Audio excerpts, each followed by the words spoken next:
When I went bald, I heard my gold digger daughter-in-law joking with her friends. The shrew was laughing so hard, she didn't even notice I was in the next room. It was the kind of laughter that stung, sharp, mocking, the kind that strips your dignity and leaves it lying on the floor. I never thought I'd live to see the day when someone who married into my family could show so little respect. But then again, I never imagined a lot of things.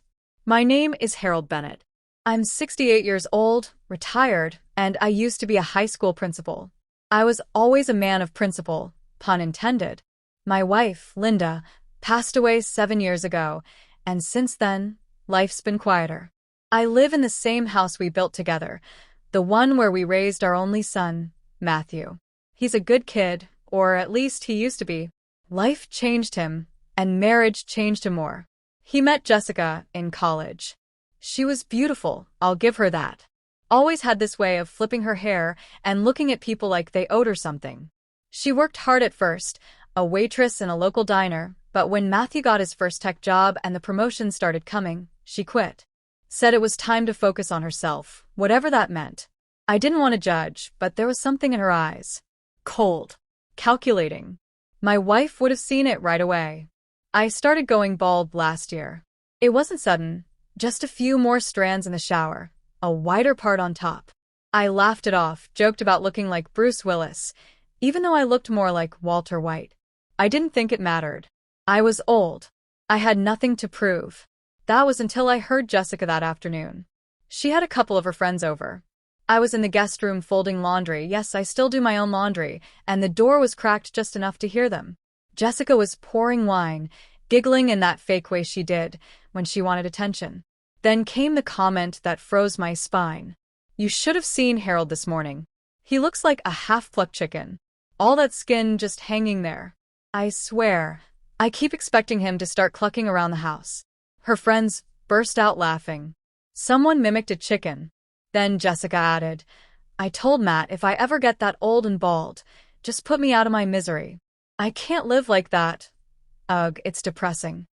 They went on, making more jokes, louder, crueler. Every word stabbed deeper than the last. I didn't say anything.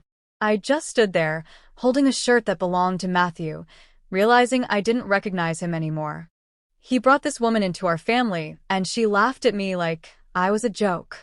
The rest of that day passed like molasses. Jessica never even looked embarrassed. When I walked into the kitchen later that night, she smiled at me like nothing had happened. Matthew was buried in his phone. They were planning a weekend getaway, Palm Springs, I think. I made myself a cup of tea and went back to my room. I couldn't sleep. The next morning, I sat down with Matthew. I told him what I heard. He looked uncomfortable, ran a hand through his hair, and said, Dad, I'm sorry. Jessica just jokes around. She doesn't mean it. You think that's funny? I asked him. You think it's okay for your wife to talk about your father like that behind his back? Laugh about how he looks? After everything I've done for you? He looked at me, guilt in his eyes, but then he said something that made my heart break more than Jessica's words. Dad, I love you, but you've got to stop being so sensitive. She's young, she doesn't get it. That's when I knew I had lost him too. The thing is, I wasn't upset about going bald. I was upset because I'd spent my whole life raising a son with kindness, respect, and loyalty, and somehow, he had drifted into a world where none of those values mattered anymore. And maybe I had let it happen.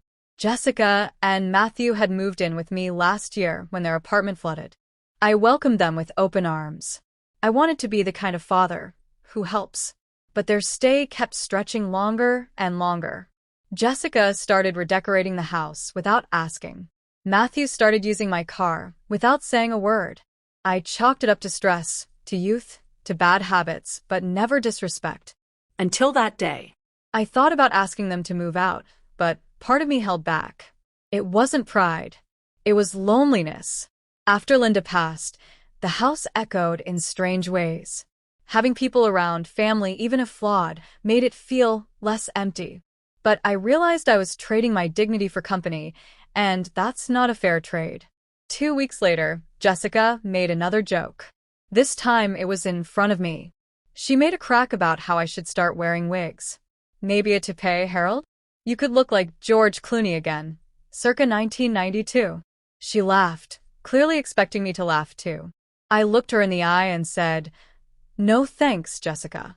I'd rather be bald and honest than pretty and fake." Her smile faltered for the first time. She mumbled something and walked out of the room. Matthew didn't say a word. That night I made a decision. I sat down, pulled out a notebook, and wrote up a new will. I had already planned to leave everything to Matthew, but now I revised it. I made sure that half of my estate would go to a scholarship fund in Linda's name. The rest, I divided between Matthew and my sister's children, kids who'd always been kind, even if they lived far away. I didn't do it out of spite. I did it to make peace with myself. The next morning, I told Matthew and Jessica that I decided to downsize. I told them I was selling the house and moving into a retirement community. Jessica panicked. "But where are we supposed to go?" she asked. "You're adults," I said. "I'm sure you'll figure it out. Maybe start by being kind to the people who offer you a home." Matthew looked stunned. "Dad, come on. This is sudden." "Not really," I replied. "It's been coming for a while. I just finally heard what I needed to hear." I gave them 60 days to move out. Jessica sulked. Matthew tried to reason with me, but I didn't change my mind. I had spent decades building a life with integrity, and I wasn't going to let the twilight years be poisoned by vanity and disrespect. A few months later, I moved into the retirement community. Funny thing is, I love it here. There's a garden, good food, and better company. People talk to each other with real warmth. I joined a book club, started swimming again, and I even met someone. Her name is Carol, and she's got a laugh that reminds me of Linda. Matthew calls sometimes. Jessica never does. He apologized, eventually. Said he didn't realize how much I was hurting. I believed him. He's still learning, I suppose. We all are. I told him I forgave him, but forgiveness doesn't mean forgetting. I don't know what the future holds. Maybe Matthew will find his way back to the values I tried to teach him. Maybe Jessica will grow a conscience. Maybe not. But what I do know is this. Losing my hair didn't make me less of a man. Staying silent in the face of cruelty would have. So yes, I went bald. And yes, I heard the joke. But that moment gave me clarity. It reminded me that peace isn't something that's handed to you. Sometimes you have to claim it for yourself, one hard conversation, one brave step at a time.